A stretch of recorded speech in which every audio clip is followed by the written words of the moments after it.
Você sabe o que é ansiedade? Você se considera uma pessoa ansiosa? A ansiedade nada mais é do que uma preocupação, né? Um excesso de futuro, como eu costumo sempre falar. E essa preocupação vem às vezes de pensamentos infundados, porque a ansiedade, ela nada mais é do que, em nossa essência, do que a nossa autopreservação. Só que às vezes esse excesso de preocupação, né, esse excesso de futuro, faz com que nós não vivemos no aqui e agora. E a maioria das vezes, se a gente começar a perceber, né, a gente está sempre com vários pensamentos na cabeça, e esses vários pensamentos nunca são do nosso estado aqui e agora, sempre são de algumas coisas futuras que podem vir, como por exemplo, às vezes contas que eu tenho para pagar, o que eu tenho que fazer amanhã, sobre o meu trabalho, sobre o que eu tenho que fazer mais tarde. Só que às vezes isso entra no estado de ansiedade como pensamentos e medos infundados. O Mário vai conversar um pouquinho aqui também nesse vídeo, vai falar da onde que vem essa ansiedade, né? Da onde que vem tudo isso.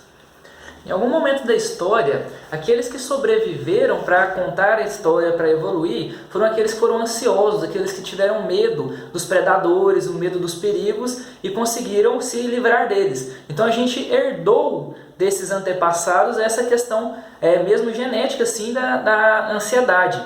E aqueles que foram corajosos, aqueles que não tiveram medo, acabaram não vivendo para contar a história, para passar esses genes para a gente. Então a gente traz uma certa herança genética da ansiedade e do medo. Só que como hoje nós não vivemos mais com predadores, né, com animais que estão nos caçando, a gente acaba transferindo essa predisposição para outras questões. Como a Aline falou, questão de conta, questão de emprego, questão relacionada ao nosso dia a dia, a gente atribui a ansiedade a isso.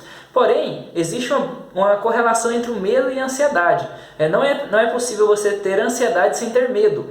E o medo ele está voltado para o agora. Você vê um predador, você vê um assaltante, você vê uma situação presente e sente medo. A ansiedade vem dessa antecipação, de um medo gerado pela antecipação de um futuro que eu percebi, que eu imagino. Então, isso gera o que nós chamamos de ansiedade. Porém, segundo Robert Giltz, que é um dos precursores da programação neurolinguística, apenas 10% dos nossos medos se concretizam.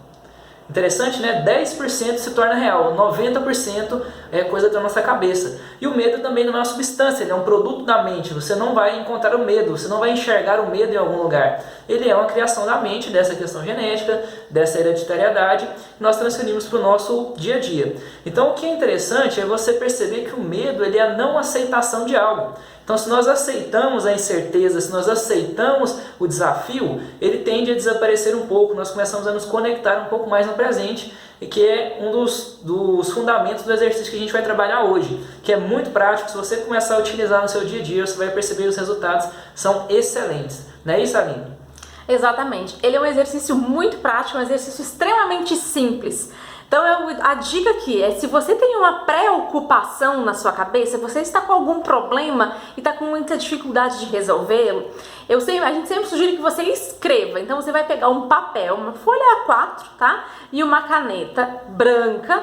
Por que a gente fala um papel, né? Uma folha A4? Porque quando a gente coloca as coisas no papel, se a gente olhar o papel, ele é finito, né? E quando a gente deixa essa preocupação na nossa cabeça, os nossos pensamentos são infinitos. Então o que você vai fazer? Você vai pegar esse papel e essa caneta e você vai escrever no papel o que está lhe causando essa preocupação, este problema, o que é? Você vai escrever bem bonitinho lá. Ao lado, você vai escrever também, né, o que de pior pode acontecer se você não solucionar esse problema que está te preocupando. Quais são as piores hipóteses, né? E aí, a partir desse momento, você começa a aceitar essas hipóteses de pior que pode acontecer, o que você poderia fazer se acontecesse esse pior, né? E o terceiro momento deste exercício é você buscar, escrevendo também sempre no papel, quais são as principais soluções que você tem que fazer para solucionar este problema, para solucionar essa situação que está te preocupando. E é claro, sempre muito importante, ao final de você colocar no papel, você partir para a ação, você buscar a solução, colocar em prática essas soluções desse seu problema. Porque se você não colocar em prática essa solução, você vai causar uma nova preocupação na sua mente. Nossa, se eu não resolver isso, se eu não fizer isso, vai acontecer aquele outro que você colocou no papel. Então, sim, é sempre muito importante que depois do momento que você fez o exercício no papel, você colocar em prática as ações de solução do seu problema. É isso aí, vocês vão receber um modelo aqui embaixo, um arquivo em PDF, que vai dar essa ilustração de como que é esse exercício, né? Você vai ter um modelo para praticar e façam no seu dia a dia, deem um certo tempo para se adaptar a ele, mas vocês vão perceber o quão poderoso é fazer esse exercício, o quanto a gente deixa um pouco de ser ansioso e começa a aceitar um pouco mais a realidade.